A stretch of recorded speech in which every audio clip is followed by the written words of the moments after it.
what would you say in your life, professional or personal, what was your darkest moment?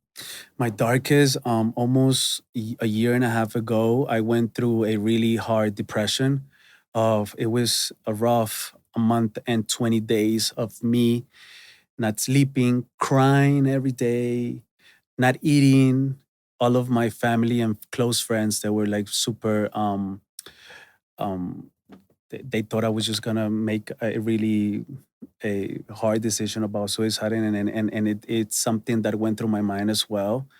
But it was a really dark moment because of my everyday life, traveling every fucking week, going to these luxurious hotels, meeting new people, going to all of these different clubs in different countries.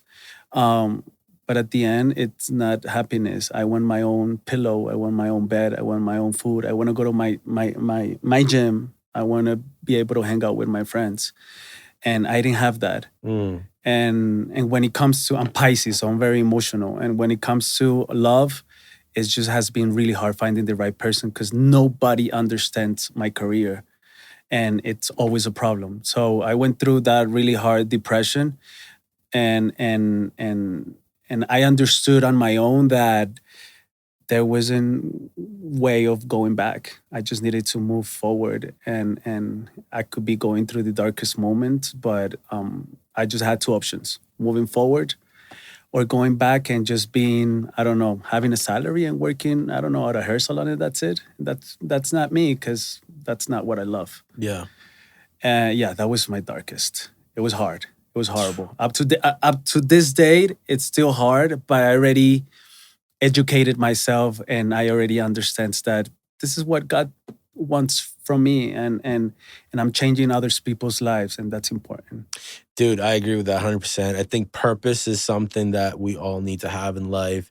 Happiness is a fleeting emotion. It comes and goes, which is great, but the purpose is what keeps you centered and Of grounded. course. And when you go to all of these incredible places, and I mean, you're hanging out with the most beautiful women in the world, and you're pretty much the guy there in a position of power and authority, and then you still feel like alone and it's all pointless. It took you realizing, what God's purpose was for you to give it meaning, because, the flesh can be beautiful, the villas, the clubs, the hotels, it can all be nice, but it doesn't have a lot of meaning unless you give that meaning.